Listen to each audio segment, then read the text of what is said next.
which is Careers in Public Engagement with Science panel. My name is Melissa Jakehart. I'm an assistant professor here at the University of Cincinnati in the Philosophy Department. I'm also the Associate Director for the UC Center for Public Engagement with Science, or PUSE. This event today is taking place in part connected to a graduate seminar we have here on our campus. The course is Natural Sciences, Social Studies of Science, and Humanities cross-listed course. So it's cross-listed across all three of our arts and sciences focus disciplines. So natural sciences, social sciences, humanities. And our approach to this grad seminar is to engage with public engagement with science from all three of those different kinds of perspectives. We study theory and best practices as it relates to public engagement with science, and our grad seminar culminates in our grad students actually going and doing some public engagement with science. Connected to this class is also trying to prepare graduate students for a whole variety of careers that they might have. While academia is one potential career graduate students may choose to pursue, there are a host of what are often called alt-ac jobs in the world. And so part of our focus in this panel and part of the graduate students' interest in inviting our panelists here today is to learn more about different careers as they relate to public engagement with science. This course is also connected to an Innovations in Graduate Education NSF career grant that the Center for Public Engagement with Science has pursued, and the grant aims to support training grad students in best practices as it relates to public engagement with science at 3 levels. This is our 2nd level, so a full graduate seminar. Prior to taking this class, all the students in the course had to engage in a 2-day intensive workshop, level 1, to the course that worked with the Cincinnati Museum Center. Their students had the experience of working with and out on the museum center floor doing public engagement with science as level 1. Level 2 here, they are expanding their background and experience, and some of them are choosing to go on to level 3, which is a summer internship placement where graduate students work one-on-one with various community partners. All right, so that is what I have in terms of introductions today. This course is connected with our class, but we are also video recording it for dissemination on the UC Center for Public Engagement with Science YouTube channel. So be sure to go there and check out the video or pass it along to others who might find this of interest. With all that, I am now going to turn things over to the MC for the event, the Center for Public Engagement with Science's postdoctoral fellow, Dr. Meg Corcoran. Thank you, Melissa. Thank you again for being here. We are joined by 4 fantastic panelists today, and we're so excited to learn more about what you guys do and what your organizations do.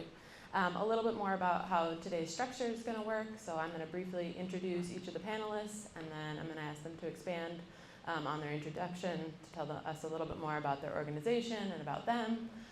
And then we'll move into discussion questions. So I have a few questions to get the discussion rolling, and then we'll open up to the floor to sort of facilitate a discussion between you guys and the panelists.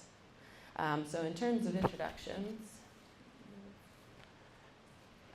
first we have Emilee Armbruster. She's the program manager for the Greater Cincinnati STEM Collaborative, or GCSC. GCSC is a nonprofit on a mission to create a robust STEM talent pipeline to meet the accelerating demand for STEM jobs in our 3-state region. Emilee uses her background in education to oversee many of the programs at GCSC, where she works with educators and community partners to bring hands-on STEM opportunities to students in the area. Next we have Molly Robertshaw. She's currently the Sustainability Manager in the City of Cincinnati's Office of Sustainability and Environment. Her current work involves leading the sustainability team in the city to achieve the goals in the 2023 Green Cincinnati Plan. She graduated from Xavier University with her bachelor's in social work, and then from University of Michigan with her master's in social work. Next up we have Amy Roell, and she's the Director of Programming at the Great Parks of Hamilton County. Great Parks' mission is to preserve and protect natural resources and to provide outdoor recreation and education in order to enhance the quality of life for present and future generations. Amy has worked at the Great Parks for over 30 years, where she manages the interpretive naturalists, hosts special events, and creates park-wide programs and exhibits. She earned her BA from Miami University in zoology. And then lastly, we have Molly Williams. She's the field station manager at Tom and More University.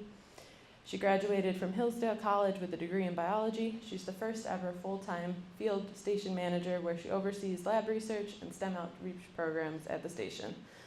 She used to be an intern at the station, and she's also done research on the impacts of land use on ecology.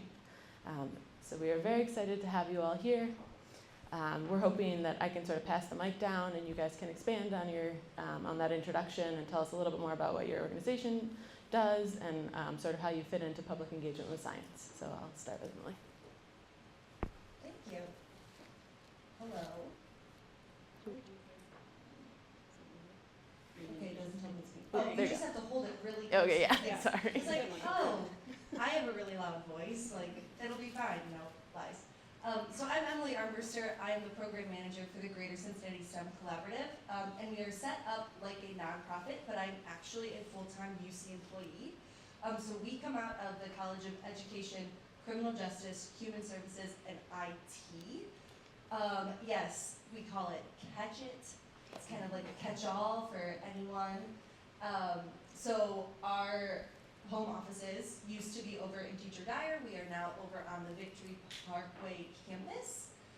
Our focus, as Meg said, is to reach students earlier to get them into the STEM career pipeline. So how can we reach them in middle school to get them excited and interested about STEM, science, math, so when those courses start to get hard, they don't decide to do something else.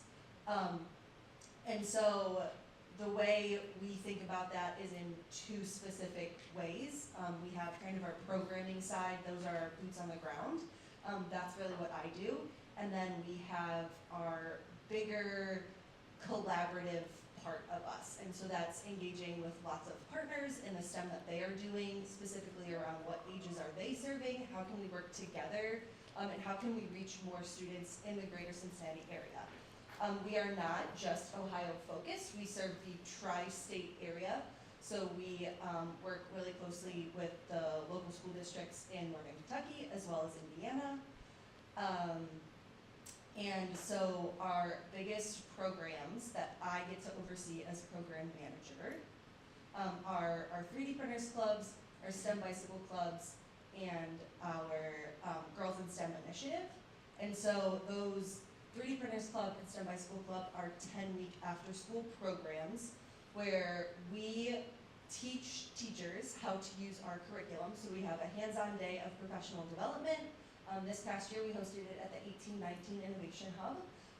They're one of our close university partners that we work with a lot. And so we bring them to campus, we show them like, here's our curriculum, and we provide all the resources for them. So we provide 3D printers if their schools don't have one. We provide the leaders with a stipend because we value their time, especially since most of them are educators. We provide food because we know that can be a barrier in after-school clubs to say like, here's a snack while you're there. And then we also provide a transportation stipend for our culminating events that happen on campus.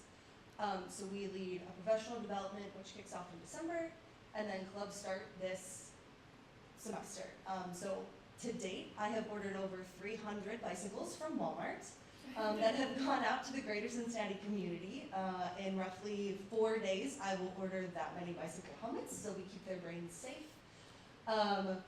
There have been over 400 3D printed items that have been created in our region by our students who are a part of our 3D Printers Club.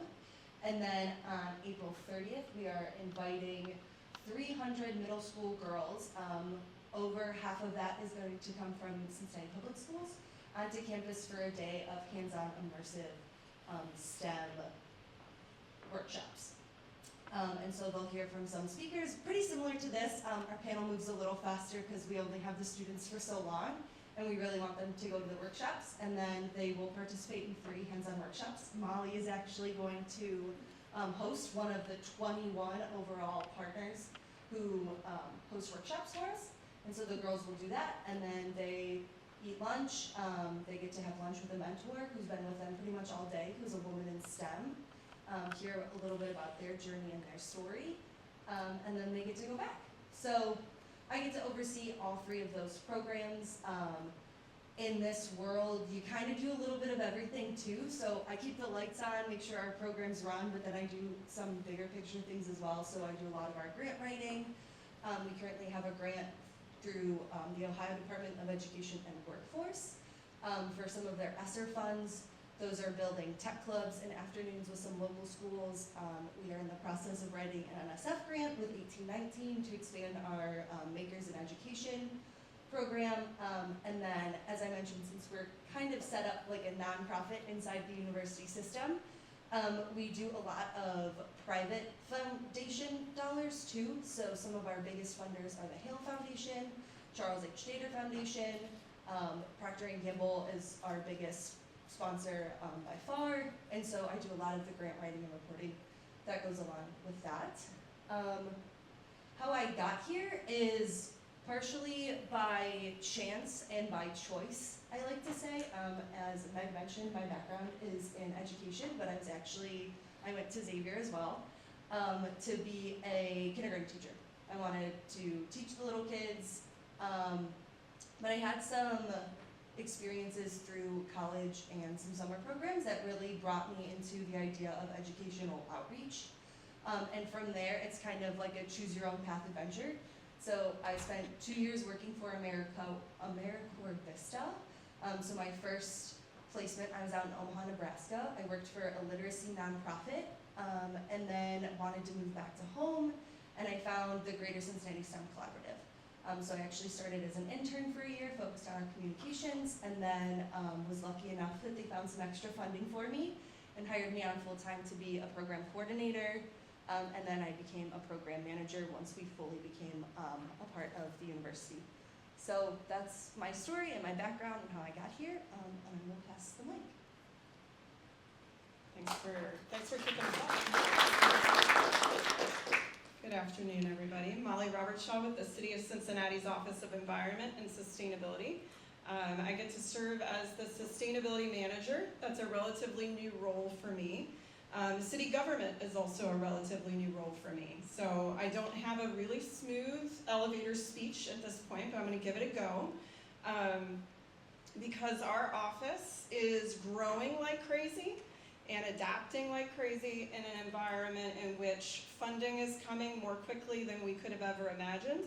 And that means opportunity is coming, and there's a great deal more intersectionality than the field has seen to date when it comes to some of the issues that this very course is about: health, economics, social, all of these things, and how environmental health and justice impact all of it. So I'm gonna try to start high level and just share that our office has been around since the early 2000s. It's gone through a few different iterations. We exist on the administrative side of city government. We work in collaboration with elected officials, but we work under the city manager within the municipal government model that Cincinnati has. And our office's mission is to help to lead the city, and by the city I don't just mean the government, I mean the broader community in building a more equitable, resilient, and sustainable Cincinnati. And the primary way we do that is by facilitating the Green Cincinnati Plan that Meg mentioned earlier. So the Green Cincinnati Plan is our city's climate action plan or climate action strategy. You'll hear them called by many names. Cincinnati, until recently, had the only climate action plan in place of any municipality in the region, but that is gladly changing. I think there are now 2 others, and a whole host more on the way, which is wonderful, because for an issue as complex as pursuit of carbon neutrality, you sure as heck better get organized, right? Because there are way too many possibilities and way too many ideas, and so getting yourselves organized and rowing in at least some of the same directions will help progress happen more readily. So most recently, the 2023 plan was passed almost exactly a year ago, and that came after about 9 months of public engagement And that followed a similar model in past iterations. The plan is renewed approximately every 5 years. And so while listening always occurs and interacting with residents always occurs, it happened in a deep and expansive way throughout 2022. And we did that through both in-person and virtual engagements and surveying and the like. We had over 3,000 ideas contributed by residents, ways that residents felt that they and their neighborhoods and we as government could help to drive towards carbon neutrality for our area.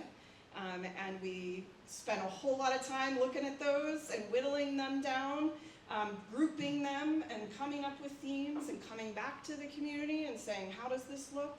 So a lot of exchange back and forth based on the topic of your capstone. I mean, a lot of translation, a lot of what does this mean, what does that mean, and making sure that people understood what they were providing input to and that we understood what they were trying to express. So a lot of translational exchanges. And what that led to is a plan that has 30 goals, 40 strategies, and 130 actions that all fall under 8 focus areas. So like I mentioned before, complexity requires some kind of organization. So in the Green Cincinnati plan, of which I think I have enough copies for each person if you're so inclined to take our quick guide. It's kind of the oh shoot, what are those called? It's not the course notes, but it's the shortened version. Spark notes for the Green Cincinnati plan. So we have 8 focus areas that we break the work down into, and I'm not going to get them all because my brain at this time of day is not the best, but I'm going to give it a go. Everything from food to mobility to natural environment, to community activation, to city operations, to resilience, buildings and energy, that's a big one. I think I got most of them. Anyway, the goals, strategies, and actions are all broken down into those sections, and then those actions are activated by a number of partners. Would you like me to distribute this? Sure, how about it? You can be amongst the first to receive them. If I didn't bring enough, I can always provide more. It's also available online, so if you have to share, my apologies. So we use this plan to guide us. This plan also guides partners. UC is a partner, right? Children's Hospital is a partner. Fifth Third is a partner. I don't know that the STEM Collaborative is officially a partner, but in spirit, until you know, there's just a little process we go through. Anyway, we have about 50 partners that are confirmed to date that are helping to drive different actions within the plan. And what I tell people a lot is this is a journey. This journey we're on towards carbon neutrality is not a 5-year plan. And a lot of what is in this plan was in the last plan in different iterations, right? Not that no progress was made, but we're running an ultra marathon here, right? And so not everything is going to get from A to Z by 2028 when this plan is refreshed with a new version. So this guides our work. I will say, we have about, it's hard to say, we have about half of our staff are full-time employees, half of our staff are contractors. We're at about 15, heading to about 25. We don't have any space for any more in our office. So like I said, we're growing like gangbusters, but the work is infinite. And the possibilities are big and grand and exciting, and the progress is as well thus far. And so I have colleagues that do everything from run the recycling program to do environmental reviews for brownfield sites, to give presentations like this, to work on agriculture, land use policy. I mean, any number of things you can imagine, to making sure the energy bills are paid for the city. So our team provides a lot of services as well as a lot of programs that help the city government run more effectively and efficiently, but also support residents as they bring different parts of this plan to action. So that's probably enough on OES. There are some seed packets up here and a one-pager if you'd prefer just the high level. and would invite you to dive in and take a look at any of those to learn more. I got here very circuitously. I used to work in higher ed actually, and I would work with students on their pathway, and that was my third job at the time, because I've been in the workforce for about 20 years. Can't believe I just said that. I don't feel old, but I am getting there. And I used to just tell them, you have to find the first store, and the next store will emerge, right? So that's how I've approached my career. Like Meg said, I started in social work. One, because I didn't know what I wanted to do with my life. I mean, who really ever does, except maybe accountants and accountants.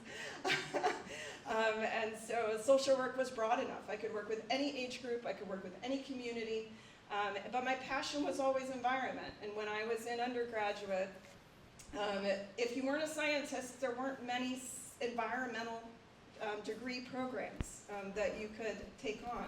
So environmental was my sideshow in my personal life, and I always tried to integrate it professionally, but it didn't always happen seamlessly. And so I worked as a case manager. I worked in higher ed student affairs, running immersion experiences. I worked at the local community foundation, giving grants. I worked as a fundraiser and a development director. So I mean, I've kind of worked throughout the nonprofit field, and then COVID put me at home with the kids, right? And I was like, where am I at? What do I want to do with my next chapter, right? And so I pivoted. And so I've been in environmental work only for 3 years, but I bring to it a whole bunch of program development and project management and community engagement work that's all translational to the work that we do at the city's Office of Environment and Sustainability. I did mix in a grad program there. That was another practical move. I don't know if yours was practical or because you're a good learner, you just wanted to do your program, but I could get a grad degree in 1 year if I went within 5 years of undergrad. And so I got my master's in social work, and I did it as a macro practitioner, meaning kind of community and social change focused, of which very much applies here. I haven't spoken much about science and engagement with the community, but I'll try to bring that out in my responses to questions, because that's certainly been a learning curve for me. So I'll stop for now. Good afternoon. My name is Amy Roell. I'm the Director of Programming for the Great Parks of Hamilton County. And our mission, as you heard, was a very long one, but it can be broken down into 3 major buckets, which is conservation, recreation, and education. And really all 3 of those are intertwined at our park district. Whether it's our policies for managing the 80% of the parkland that we try to keep in a natural or a scientifically managed state, or the 20% that we activate so that people can learn to enjoy being outside. There's one thing that COVID really taught us is having those spaces outside is critical for our physical, mental well-being. We need those spaces, and a lot of times people don't know how to interact with the outdoors. So that is where our interpreters and our recreation specialists come in.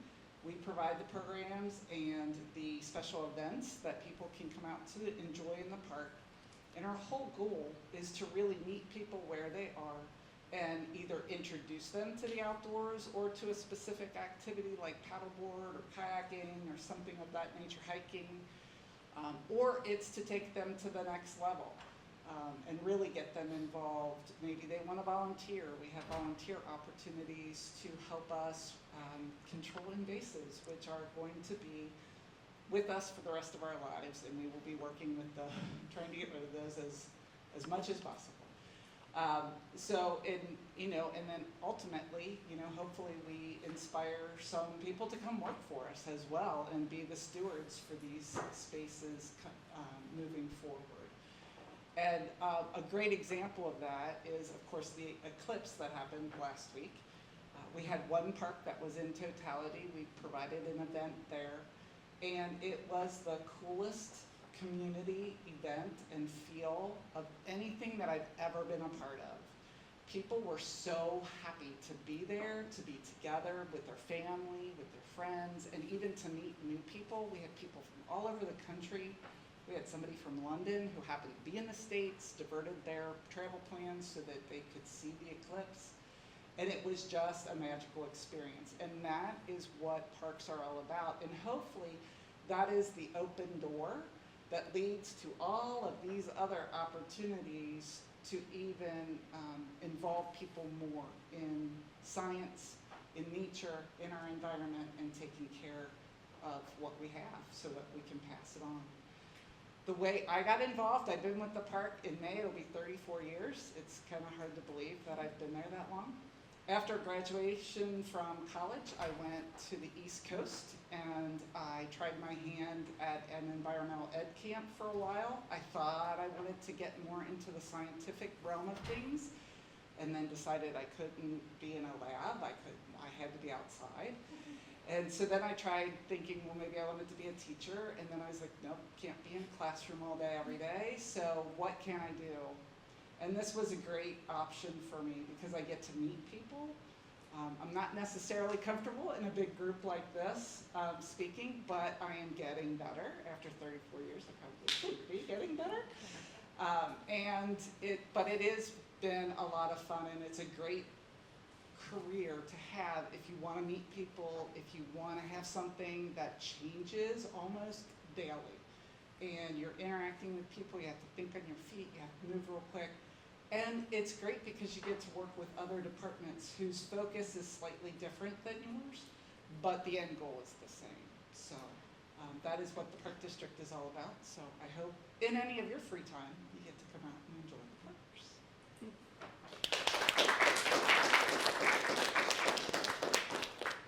Hello, my name is Molly Williams. I work as the manager of the Thomas More University Biology Field Station. I'm really grateful and honored to be here, so thank you for your time. But the field stations in general are centers of research, education, and outreach, often with a conservation theme. And oftentimes they're located in the natural environment. They're kind of off the beaten path, remote locations. And then most often field stations kind of take on the flavor of the environment that they're in. So my field station is right on the Ohio River. So we focus on freshwater ecosystems, drinking water, water quality, and endangered aquatic animals. So our programs are kind of trifold. We have research, education, and outreach. In terms of research, we work a lot with the drinking water utility companies of Greater Cincinnati. So we are monitoring the source water. Everyone who lives in this region is getting their drinking water from the Ohio, so we're monitoring it pre-treatment, and if we detect any pollution or potential spills, that's when we notify those utilities. We work with freshwater mussels and hellbenders, which are North America's largest salamander. We're working on some conservation. We get to collaborate with a lot of great people, including Lilia, which is a lot of fun. And then we also, for education, we host a public seminar series much like this, where we bring in diverse scientific professionals to share about their own career paths and how they got to where they are. We hold, one of our biggest programs is our undergraduate summer research internships, where we hire interns from all over the country. Oftentimes, entering any field, getting your first experience is the toughest part, and getting that first experience can open a lot of doors. So we really try to focus on very early career individuals, undergraduates, to just get them that hands-on experience. And it doesn't always work out. Sometimes they realize research isn't for them, but that's great too. At least they were able to figure that out.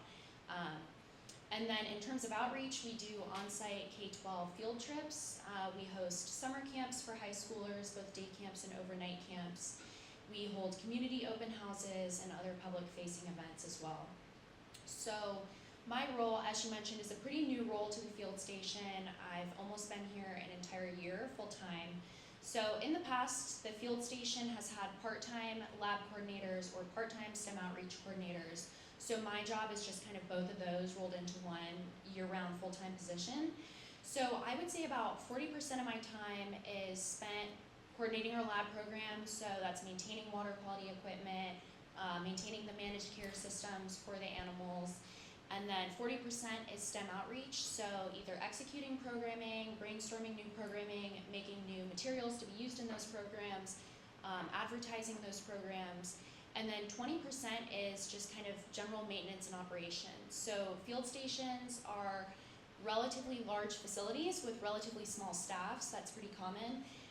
So we have 8 buildings on site, and it's just me full time, and then my boss, our director, is technically half-time because he's half-time on campus teaching classes. So yeah, 20% of my time is sweeping, mowing, painting, mopping, and it's a lot of fun because you have a lot of variety and you get to wear a lot of different hats. There's a lot of independence in work at field stations, which is fun, but at the same time it's pretty remote and can be isolating, so it's been a lot of fun because we do get to work with so many different partners, and then part of my brand new role is trying to expand our reach, because again, if you think about that really small staff with just one half-time director, there's only so much he can do. If he's also pursuing grants, trying to keep our internships and research funded, there's not a lot he can do in terms of outreach. So our mission is to engage and inspire all of our visitors about the beauty and the importance of the Ohio River biodiversity and its watershed, and then to empower them to take action to protect it. So whether that is just encouraging people to take action on like an individual scale with more sustainable lifestyles, but we also focus on empowering people to pursue careers in the natural sciences if that is kind of, I guess, if that piques their interest. I know as a student I didn't have a lot of exposure to careers in the natural resources, so we really try to focus on career development within our programs as well. So how I got here, I grew up in Michigan, spent a lot of time on the lakes over the summer. I've always loved the outdoors, but I grew up in a very medical family. My dad's a doctor, mom's a nurse, and I liked science, so I kind of thought the medical route was not only the best route for me, but also kind of my only option. So I was taking pre-med classes, volunteering in an emergency room, working at a nursing home, and I just realized it wasn't for me. So at that same time, I'd taken a leadership role in my college's conservation club, and I realized how much I loved engaging with people, all types of people, especially the non-STEM majors. I found it really fulfilling to kind of loop them into the world of environmental science and what they can do, and who doesn't love getting outside, you know? So it's a lot of fun to work with people in that capacity. So then that following year, I kind of switched my focus. I applied all over to environmental internships, and I was very fortunate to land one at the field station where I work now. So I worked on a river bioassessment crew. I was doing research on fish in the Ohio River, confirmed my change of plans, confirmed I loved working outdoors, and I also got to help out with our STEM outreach program. So that really, again, confirmed my love for working with people of all types to encourage them to enjoy the outdoors. So then that following year, I was conducting my senior undergraduate thesis research, and I was also working part-time at the University of Michigan's Alumni Association Family Camp. So I was working as their sustainability coordinator. So again, it was just that more experience confirming my love for engaging the public with science. Again, my research was a lot of fun. I loved sharing that with people. And then I had been planning on pursuing graduate school, so I even visited a few schools. I was looking into master's programs, but after that summer, with that another summer of outreach and research, I realized I was just a lot more excited to enter the field, and I decided graduate school wasn't the best plan for me at that time.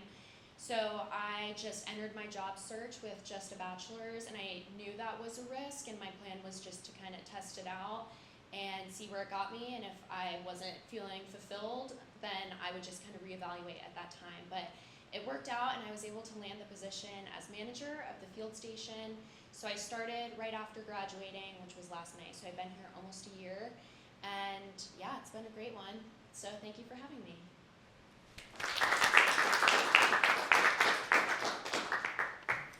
Thank you guys, this is awesome.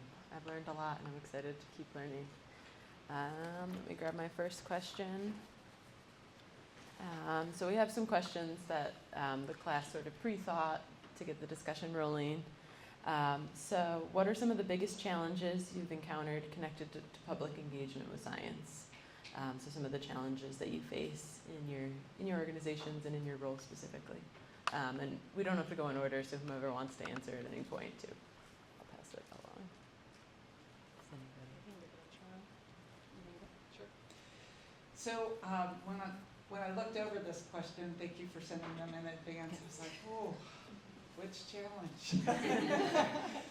But I'd have to say, probably one of the stickiest is if we're presenting a program, you know, we do the research, and what we try to do as interpreters is take the scientific research and translate it into everyday language. When we design exhibits, whether they're temporary or permanent, depending on which resource you look at, the average reading level is 4th or 5th grade. So we can't like just start spouting off big terms and difficult things. You have to be able to translate that into relatable language.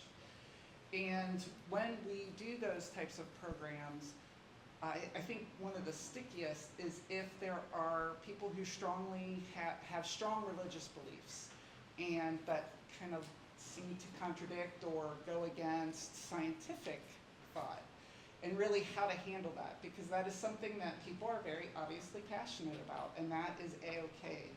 So really the thing for us as interpreters and programmers in that situation to remember is, you know, it is okay. Everybody has their own beliefs, and we are presenting information from a scientific standpoint. We are not advocating one religion, one scientific method over another. We are just trying to translate that and acknowledge that there are differences in those types of things, and it is okay.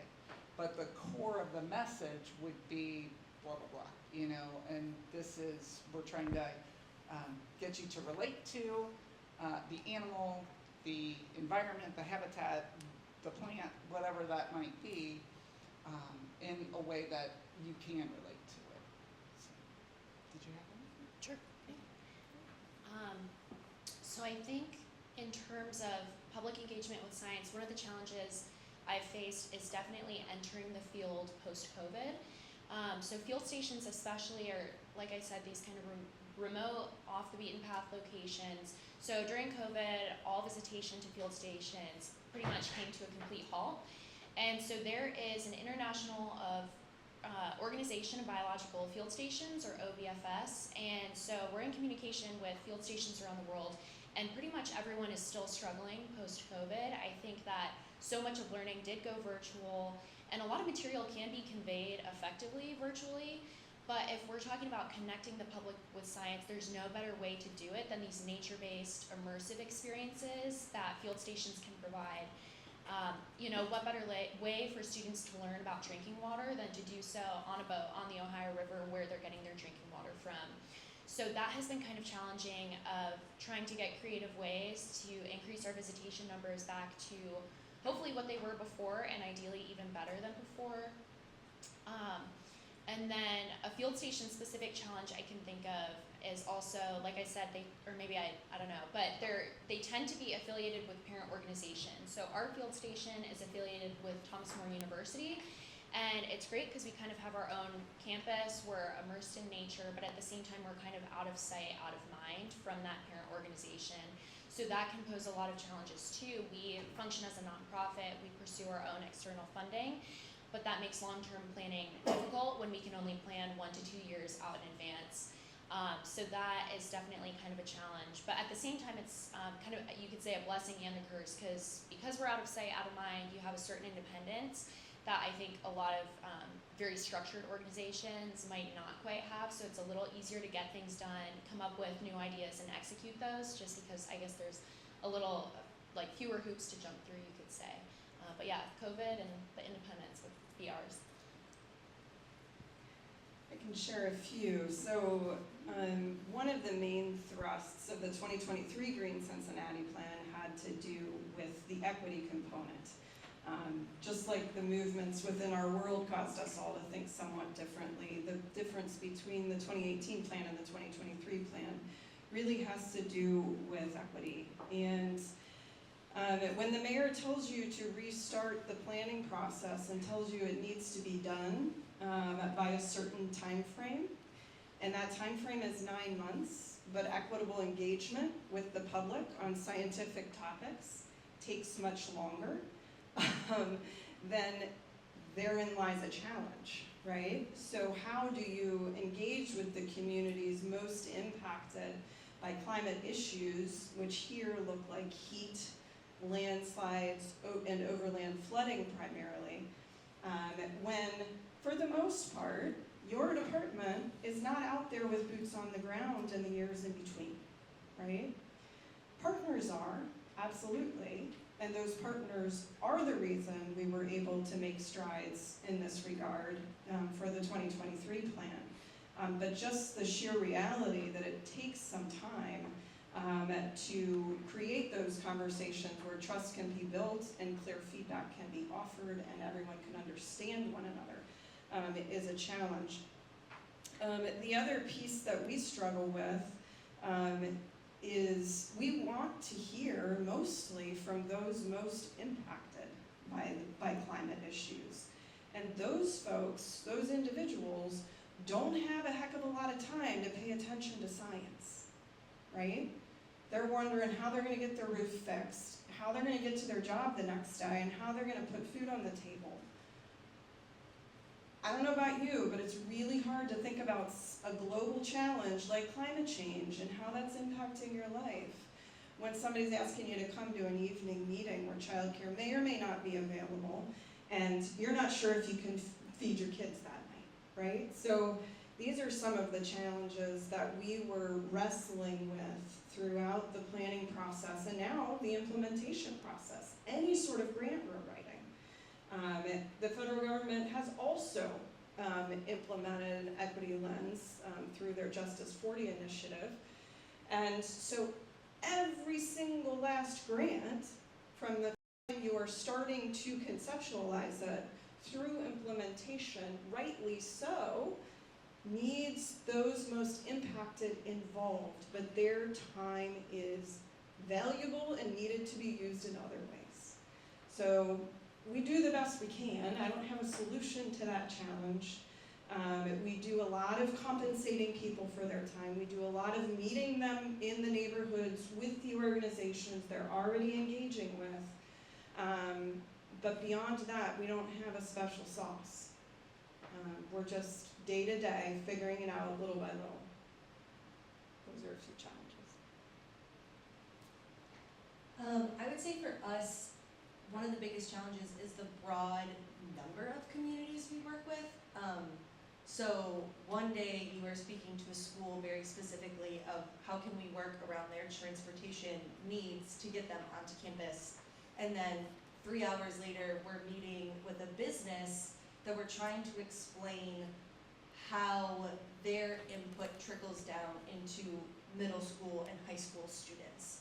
You know, talking with employers, a lot of the time they're focused on who can get into my building now, and we need them to see the bigger picture.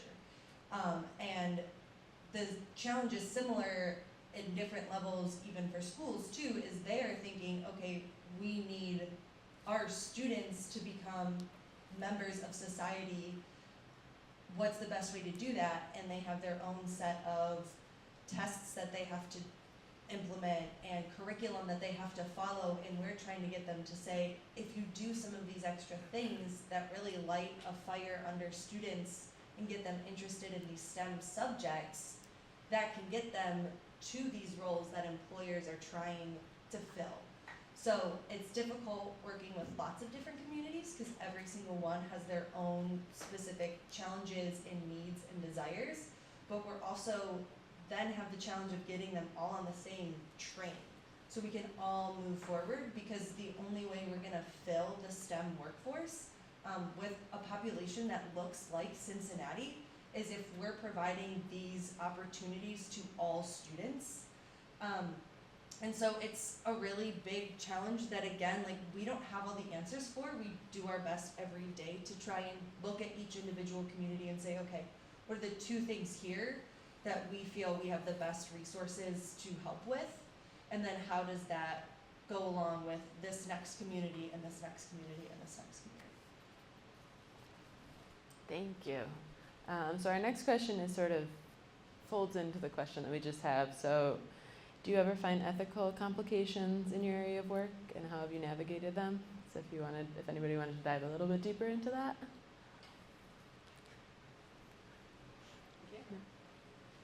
We got plenty of those. So when I first started with the city 3 years ago, my job title was Energy Equity Programs Coordinator, right? It's a mouthful. But basically it means I was working at the intersection of energy poverty and environmental concern. And there are a couple of things within that space, and this is another one where like, how did you work with those issues? I don't have a solution yet, right? Like they continue to be dilemmas and you have to be in the dilemma for an elongated period of time. So one of those issues that we're dealing with right now, even this morning, I was revising a script for a building electrification public education video that we're pulling together. And we still don't know the answer here locally around if you electrify a building, meaning remove the fossil fuels from the building, will it save the utility payer money, right? So when it comes to people who are having trouble to make ends meet, and you're making improvements to their building to support the environment, even their own environment, their indoor environment, the air they breathe, but their bill is going to go up potentially. Is that a risk that is worth trying for? You know, so we do have a federal research grant from the EPA right now to test this theory in OTR in partnership with Over the Rhine Community Housing to make upgrades to 75 units. That's a lie. There are 3 test groups. There are 25 units that will get full electrification, 25 that will be weatherized only, and 25 that will have no change. And monitoring the changes in bills as a result, amongst other things, including air quality. That's going to be a 3-year study, right? Meanwhile, every building around here is replacing their equipment that lasts 15 to 20 years, right? At the same time, we don't want to plow forward with what's best for the environment until we know that it's also best for the tenants who live there and are going to live with that equipment for 15 years. So, I mean, we're right in the midst of that. As you can tell, I kind of talked about it circuitously because it's not real clean and clear. But we hope to get a distinct answer that when you weatherize and electrify in combination, utility costs can go down. We hope, right? Stay tuned. Another in the energy space has to do with access to cooling, right? There are 18,000 households within the city of Cincinnati that do not have cooling in their residence. So on a day like today, even in April, they've got their windows open, they may have a fan, but they don't have access to cooling. That means not even a window unit. It's a danger. At the same time, if you give them a window unit, their bill is going to go up and their environmental footprint is going to grow, right? So where's the happy medium there? That's another dilemma. That is one of our unactivated actions in the Green Cincinnati plan at this point, because we're kind of sitting on it. If any of you want to do a doctoral thesis on that, please. We need help. The last ethical complication that has come up in the past week, anytime there's money coming at you and there are many people chasing it, the special interests, just like they do in the earmarks in the federal government, they come forward, right? And the power players come forward. And so who gets the resources becomes very competitive, and who you have relationships with already can become prioritized, and the questions of equity around where do the resources flow and how do you make sure they flow to the people who need them more than the others, not that we don't all, gets really tricky. And so even just recently with the Climate Pollution Reduction Grant, which was I think it ended up being a $180 million request from our region, there was a very last minute addition of a $30 million this or that, and I'm not going to throw anybody under the bus, but we couldn't get it out of the request, despite our advocacy. That special interest made it in there, and honestly, I think it may tank the application. But those kind of dilemmas happen regularly, and there's only a certain amount of control any one of us have. So, anybody else want to go after that? Sure. Kind of on a slightly different plane is access to the parks. That can also be a dilemma. We do not have, like, the Great Parks of Hamilton County is a regional park system, so we are spread out around the city and around the actual county itself. So it's about 15 minutes for anyone to get to one of our parks, but not all Metro bus lines run by all of our parks. And how do we connect people to those parks? And then we also have some nature preserves, which are parks that are not developed, so there's no parking, there's no infrastructure for restrooms or trails. So those are spaces that we feel need to be activated on some level. We need to protect them because they're prime natural habitats. But we also need to provide access for people to those spaces, because if you don't get to experience nature, you don't get that wow moment, you don't become enamored with it, if you don't know about it, don't love it, you don't feel the need to save it, and it doesn't become important to you. And really, whether we're 15 minutes or half an hour away from a park, parks do improve our way of life here in Cincinnati. We have a lot of trees, it makes oxygen, it provides those spaces for wellness. So really, access is something we at the Park District are always kind of working on and working towards. And again, I don't know that there's ever going to be a really clear, great answer.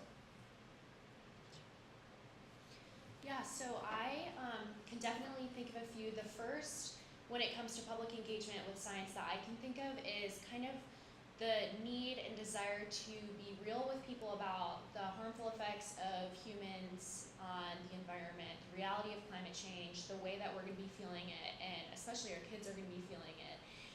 But at the same time, you really want to avoid kind of causing climate anxiety in people. That's a very, very real fear.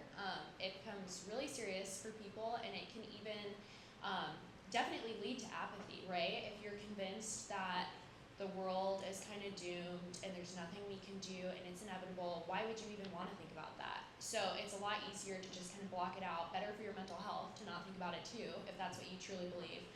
So again, we want to be real, but instead of kind of focusing on all the harm, we try to really focus on the potential for positive impact that we can have as individuals, and then also, again, through research as a scientific community, what we can do to protect and restore these ecosystems as best we can.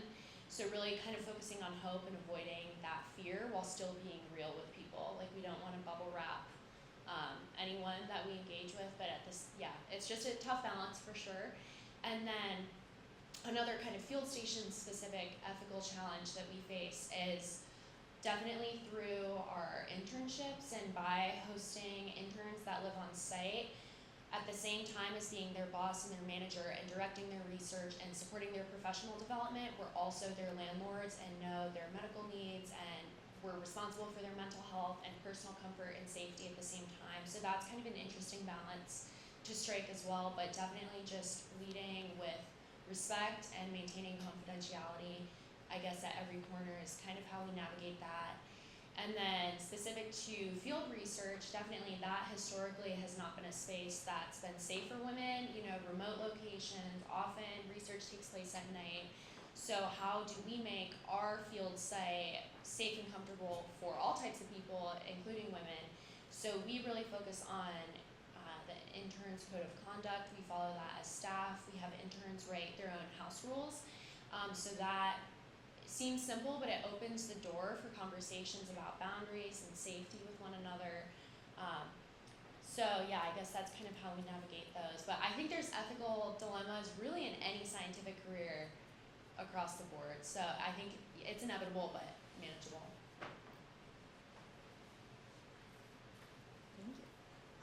I think for us, our biggest ethical complication or concern is something that we keep really true to our mission and values, and that's we recognize there is a large population that is underrepresented in STEM. And so our programming is specifically for those students who belong to communities that are underrepresented in STEM. But sometimes reaching those students is harder, right? And so, for example, with our Girls in STEM Day, which is happening in about 2 weeks, we only have so many seats. We can only fit 300 girls. We have a ton of partners from really well-resourced schools who are doing great things in STEM, who have girls who are excited and would love to come to this event. But we have to look at it as they have a lot of opportunities. We need to reach students who don't have those same opportunities. They don't have a makerspace in their schools. They don't have a dedicated after-school STEM club.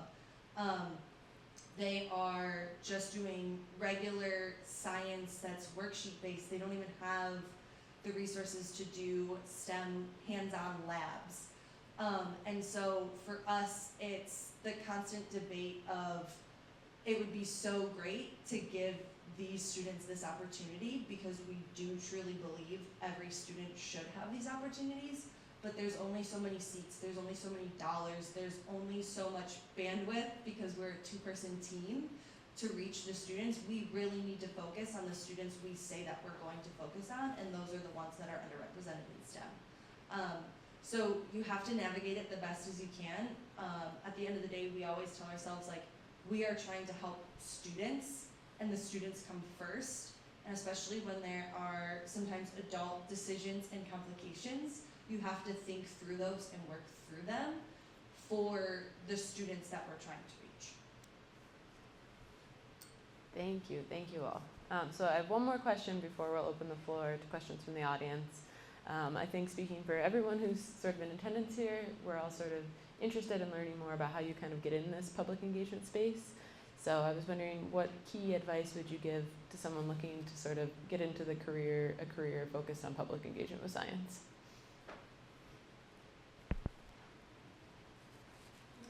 Sure. Good.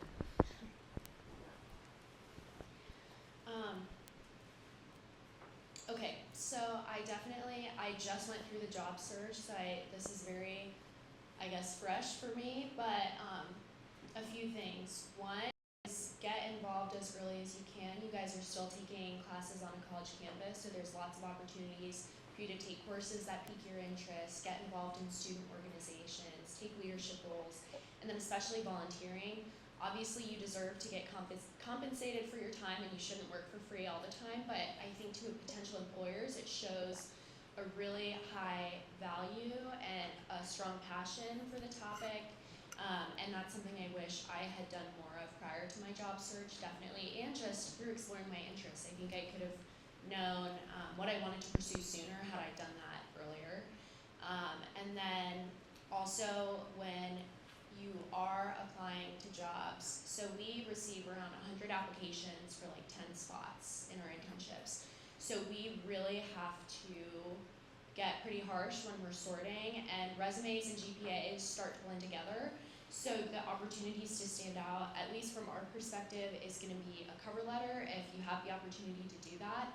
Take it seriously. Like I said, I just went through the job search, and I know how tempting it is to copy and paste as much as you can, especially when you're applying in bulk, but make it as specific to the role as you can, because it's very easy to tell when, I guess, if it was just kind of done in a hurry, because it's a great opportunity to hear your voice and what makes you unique and stand out as an applicant.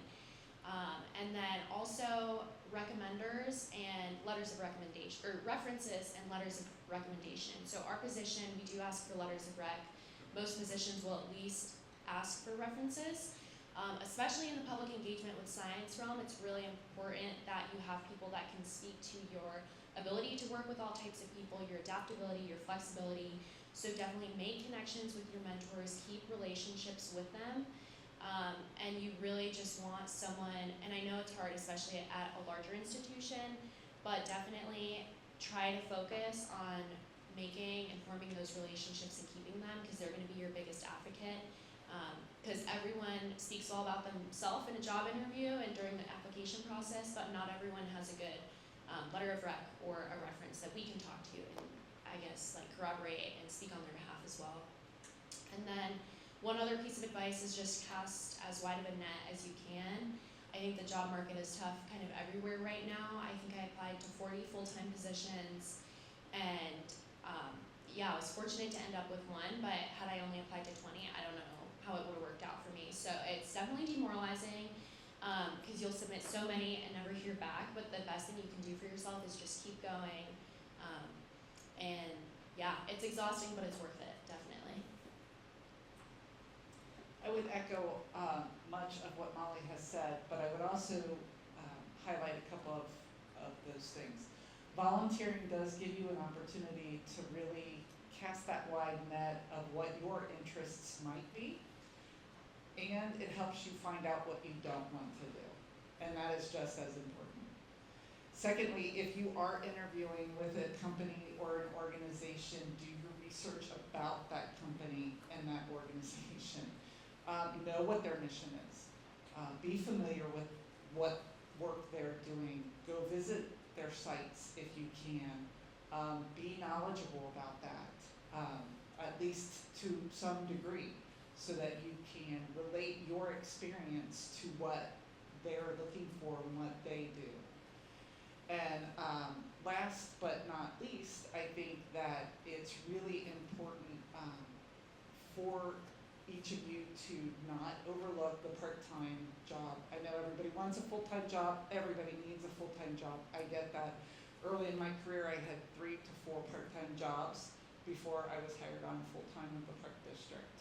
And you get other experiences that are valuable that help you, and you might even get some types of leadership roles in those part-time positions that will help you land that full-time position of your dreams.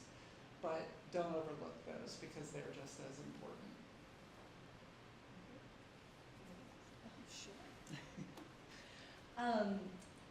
I feel a little funny answering this question, because I think up until 2 years ago, I would not have identified myself as like a science person or someone with a large science or STEM passion. You know, kind of how I mentioned earlier, I just happened on this job and fell in love with it. So I think my biggest piece of advice would be, as you're job searching or reaching out to other companies or organizations, don't write off the ones that you don't think are what your main passion is. Because you don't know how it can still be so fulfilling. You know, for me, it's the idea of going back to the students and them as who I'm engaging with that really makes me love my job and makes all the emails and random stuff that I have to deal with worth it. But I think if I had looked at this and said, oh, well, I'm not a STEM person, that can't be a fit for me, then I wouldn't be here in my 5th year working for GCSE. So I think it's really important to look at how could this role get me to where I maybe want to go next, and then being a part of an organization that is really interested in your development. I've been very lucky that GCSE has given me lots of opportunities to try the things that I'm interested in. I started doing communication for them, so I wrote our social media posts and our newsletters, and I was like, this is the worst thing I've ever done, and so not what I want to be doing. And they were like, hey, we need help planning this event, do you want to step in? And that's what got me to here. So I think taking those opportunities, even if it's not originally the dream job you want, you don't know where it could take you. So I'm gonna get social worky for a second, because these ladies have all offered really good advice, and some of that was on my list, but I think that when it comes down to it, listening to yourself as you're exploring, whether it's in the classroom or outside the classroom, listening to what brings you alive and what excites you. That could be a topic, that could be a population, That could be a geography. It doesn't have to be any one of those either. But it's like, where do your skills and passions meet the world's needs? And I'm stealing that from Ignatian spirituality. That's not Molly, and that's the Xavier thing. So my apologies for offering that to you, Bearcats. But where do your skills and passions meet the world's needs? And nobody else can tell you where that intersection exists. Only you can find that. And you might find it at one point in your life, and it might change, right? Like it has for me. So just trying to access that part of yourself, which is increasingly difficult for all of us. It's a lot easier to listen to what my mom wants me to do with my life, you know, or my boyfriend wants me to do with my life, right? But listening to yourself feels really important. The other theme that I've heard up here is whether it's part-time job, internship, or AmeriCorps, you know, take the open door, right? Increasingly, I feel like AmeriCorps is a privilege, right? Like I did it when I was coming out of college, but that's because I could, right? Not everybody can live on $1,200 a month, right? Unless you've got other supports. So I don't want to say that's the only path, but it's certain any way you can get your foot in the door somewhere and show them what a damn good employee you are is worth all of its weight. I mean, I have like 4 AmeriCorps type fellow intern folks, and we find ways to extend them all the time. Sometimes I do backflips to make it happen. Like, you can prove yourself in a lot of these places and in a lot of these roles. So find that open door, take it, and make it more, like you were just saying. And then the last thing I'll say, because a lot of these fellows, interns, and AmeriCorps that I've worked with, more so in the past few years since entering the science world versus past roles, are struggling mentally and emotionally with the heaviness of the topics that are on all of our shoulders when you're in work like we're in or entering. And just the take care of yourself kind of mantra is a silly, pithy thing to sit up here and say, but I can't say it enough because you're no good to your employer or your family or whatever your priorities are if you're not good with you. And I'm sure you hear that from your professors, and I'm sure you hear that from, you know, everybody in your everyday life. But I just want to be another person saying, do what you need to do to take care of you because you have a lot to offer the world, and if you're not the best you can't be present to what those skills and passions have to offer the world. Thank you all for the advice and the tips moving forward, speaking on behalf of everybody in the room. So now we'll open the floor up to anybody who has questions. We can pass the mic along. We have about 15 or so minutes for questions. Does anybody have a question they'd like to ask the panelists? Yeah. Great. Test. Slide. So Molly, this is specifically for you. I'm really interested to hear about just if you can say some more specifically about building trust with disadvantaged communities. And disadvantaged might not be the right word here, but I also have previous experience in the nonprofit sector, specifically working with youth from underprivileged communities, and I've experienced projects that we think should take about a year end up taking close to 2, and funders really don't like that. And so I'm wondering if you can say some more, especially since you do work for the city, like what extra kinds of constraints you face and kind of how you've been able to navigate that and still serve the public. And if that question is too broad, feel free to pick it apart and like choose one aspect. I'll give it a try. Great question, thank you.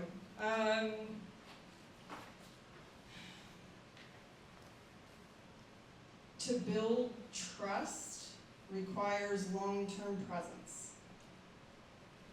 And someone in my role is never gonna have that in South Cumminsville or Bont Hill. because I'm required to be with 52 neighborhoods, even though our emphasis is with the communities that experience climate change first and worst increasingly. And so we have to have partners that we have not transactional relationships with, but real ones, where we can call each other up at any time and say whatever needs to be said. And I can't say that because I've only been the sustainability manager for like 9 months, right? So I was in this little corner of energy equity for a while, and I feel like I had that with a couple of partners in that space. So I'm kind of speaking on behalf of, because some of my colleagues have deeper experience in that, in a given space. So, and those partners need to have staff that have been there for a long time, right? Because people have been wounded, right? And that has to be acknowledged, and that can't be glossed over. So we're lucky to have a few partners that have done that long-term presence thing pretty darn well. Nobody does it perfectly. So I'm thinking of like Rigel at Working in Neighborhoods, down in the Beekman corridor. You know, she knows everyone, you know, the good sides, the ugly sides, right? She knows what happened last night on that corner and what happens with the rainstorm we just had and where the land slid and who's got water in their basement. And everyone will tell Rigel something. And if I can also be somebody who tells Rigel something, then things can happen, right? Not that Rigel needs to carry all the burden, but you need a connection with someone who is known and trusted. My colleague Rachel, with that project I was describing with OTRCH, where we're working on that energy burden research project, she's out door knocking in the 16 buildings that we have kind of targeted for that project as options, right? And the residents, because it's human subject research, right? The residents are given the option to opt in and not to be coerced, right? Well, God forbid Rachel walk around there without anybody who knows anybody, because too many people have been in those buildings trying to do projects that are supposed to do good, right? And so she's walking around with Angie, and Angie's lived there for 25 years. Angie's getting paid the same amount Rachel is to do this outreach work, and Angie is leading the way, and Rachel is doing the grunt work. Because Rachel just graduated from Xavier and had never even been on the streetcar until Friday. Like, there's no reason Rachel should be out front on that. Not because Rachel doesn't have a lot to offer, but because she's not the right person for that. So I think of the Rigels and the Angies as the key piece of the pie. And if you don't have the rapport when you're in a role like mine with the Rigels and the Angies, then you're just checking a box and saying you did something. And you have a very low chance of doing it well. I don't know if that at all gets to your question, but. Yeah, that was really helpful. Thank you. Thank you. Does anybody else have a question?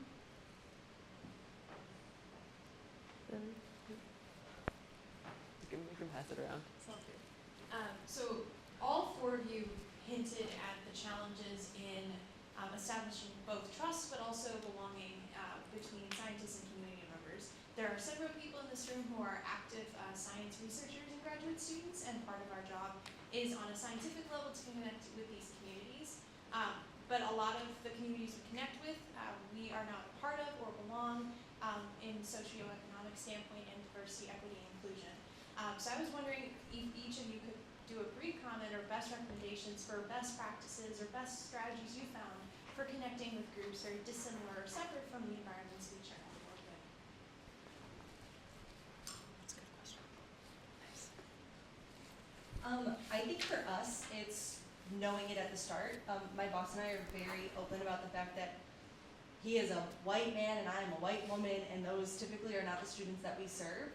And you have to call it out so it's not something that becomes uncomfortable. And I think to Molly's point about building rapport, that's how you build good relationships with community partners. To say like, we know you are the subject matter experts, we know you are our partners, we know what we say is built on our beliefs or how we think things should happen, and we know you know your community best. So I think for us, it's just noting that right at the start, because then you can have real conversations afterwards when things get difficult and challenging and allude to some of the other questions that we were asked. You just gotta call it out. I would agree very much with what has already been said. In a recent project we acquired the Gamble Estate back in August of 21 in Westwood, which is the largest neighborhood within the city of Cincinnati. The community of Westwood really is very passionate about that piece of property and what happens and what is going to happen. So I was involved in the public engagement to try to find out what people wanted in that park, and definitely engage Westwood, but also the greater Hamilton County population as well. And it is about relationships, and it's about being there all the time. And when they call, you show up. But at first, it's setting expectations. There are things as a park district that we can and cannot do. We acquired that property through Clean Ohio funds, so there were some very specific things we could not do. So in any of our surveys, anytime we went to their community events, anytime we reached out to the public at all, we put that out there up front. We cannot do basketball courts, we cannot do water parks, we cannot, because of this grant and the funding we got to buy the property, those are not the types of things we can do. So you have to be upfront. And then, it's still, even with the master plan out there now, we are still going to their West Side markets, their second Saturdays. We are still involved with that community. But we couldn't be involved in that community if we hadn't made some connections and started to build some relationships with key individuals in that community. And Westwood is Westwood, and then it's East Westwood, so you cannot forget any part of that. So you really try very hard to be where the people are and meet them where they are. And that's critical. And I think that goes both ways, with the general public and with the scientists, the experts in the field. So I think this especially pertains to our undergraduate research internships, but we really focus on developing a sense of belonging. I think studies have shown that when researchers and students don't feel a sense of belonging in the scientific community, they're a lot more likely to kind of abandon going into the STEM fields. So to do that, we have found that helping people identify as a scientist is really the best way to get that sense of belonging. So for like our undergraduate interns, we have them develop independent study projects. So in addition to the long-term research that they're helping us out with, they also develop a project of their own choosing, small scale, feasible to be completed within 8 to 9 weeks. So they take it from a question, hypothesis, all the way through presenting their results at the end of the summer. And so we see at the end of the summer, students now feel so much more like a scientist because they have developed methods to test a hypothesis. They have presented their results to the public. And then in addition to that, field stations are pretty unique in that you often live and work with the same people, so you get a really close, tight-knit community. So we also try to build in social events. Obviously interns can hang out on their own time, but we do some structured ones, like we do potluck dinners every other Sunday, where the interns make food, and then I and my director make food as well. So it's almost like a family-oriented environment, just in the sense of we're on equal footing with the interns in a lot of ways over the summer. So I think that helps build that sense of belonging, is just by seeing themselves as scientists. And then anything you can do to set people up to feel like scientists, I think is going to help towards that.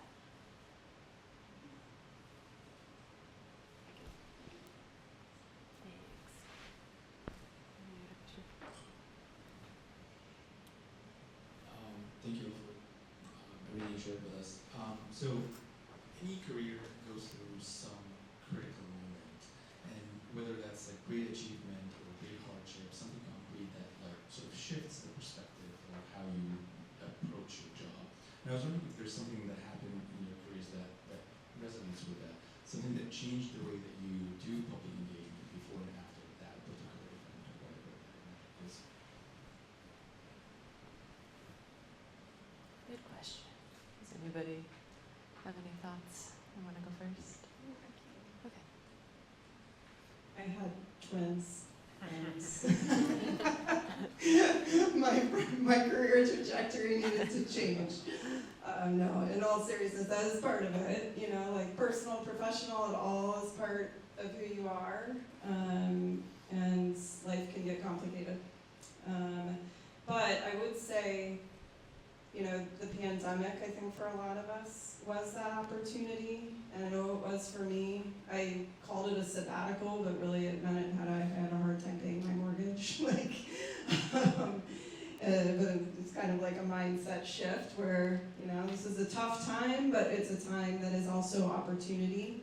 And what are ways that I can do what I just told you all, like listen to where my passions intersect with the world's needs, and then how do my skills transfer, and how do I message those to get into a new field 20 years in. It's not an easy thing to do, but luckily, I mean, Cincinnati's been home, so I mean the network is helpful. I don't know if that's what you're looking for, but like that was my shift. I mean, it was forced upon me by the pandemic. It was kind of like friction creates growth, kind of a moment, and I've got these two little people who have to grow up in this world, and I've said environment is my passion, so get on it, Molly, right? So in my career, 34 years, there's been some ups, there's been some downs. Recently, in 21, some of the major job components for my position have changed. I am not a direct supervisor of the interpreters anymore. I am more of a functional supervisor, and I'm more on the creation and evaluation of our programs and our events. So it has, and then the public engagement and kind of special projects. So that has shifted, and some of that has been hard, I'm not gonna lie, to deal with, because I had a team that I supervised. They are wonderful, but I think it goes back to your personal mindset that, okay, so this isn't where I thought I was gonna be, but what do I have? And how can I love that, you know, what do you bring to what the world needs? That is so important, because if you truly believe in the mission of the organization that you work for, then you can figure out how to make any change that is handed down to you work to your benefit. And you know, you just got to keep putting your best foot forward, because there are other people watching you too. If they see you kind of pout or mope or get belligerent, then that's only going to breed that kind of dissatisfaction, and nothing is perfect in this world. No job is going to be, even your dream job is not going to be 100% lit 'em on a high. You're going to hit that wall, you're going to fall down. It's really how you got to pick yourself back up. And if you have made those relationships, even outside of your organization, with those communities, let that feed your soul, because those connections are what can get you through those kind of difficult times. Yeah, I'm so new and early in my career that it's hard to speak to that point yet. I don't think I've had any super groundbreaking moments one way or the other.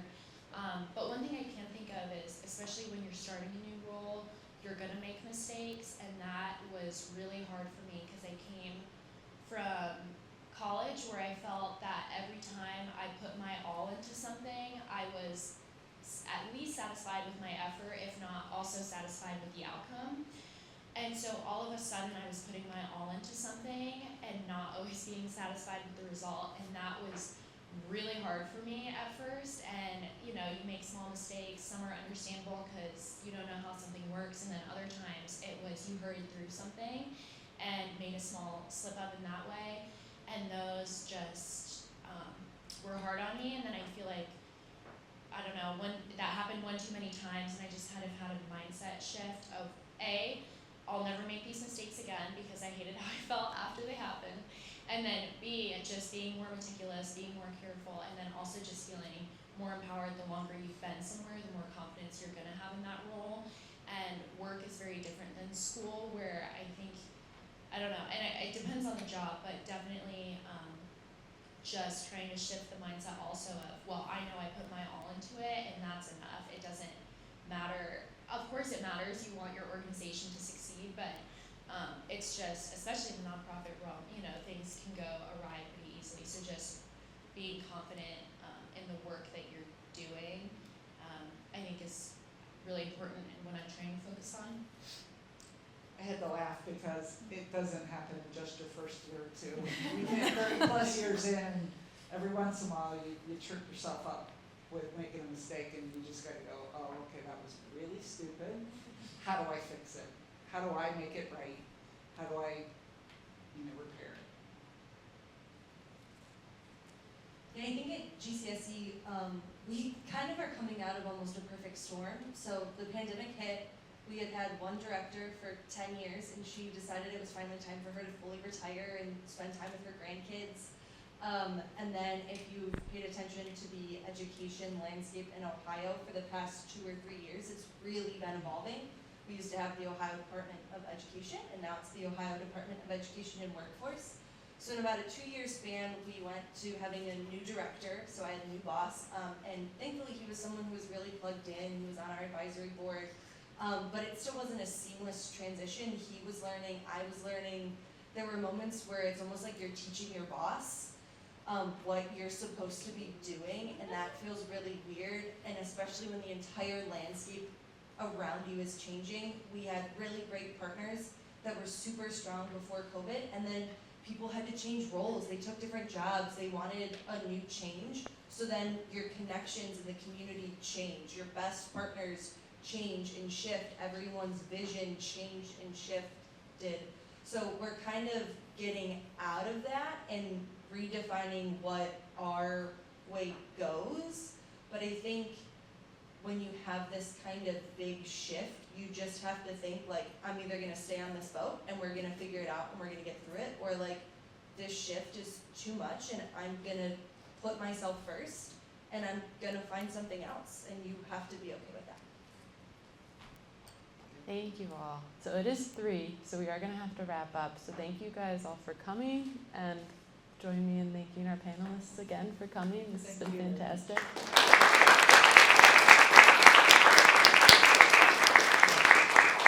Please enjoy more coffee and cookies also. So thank you guys.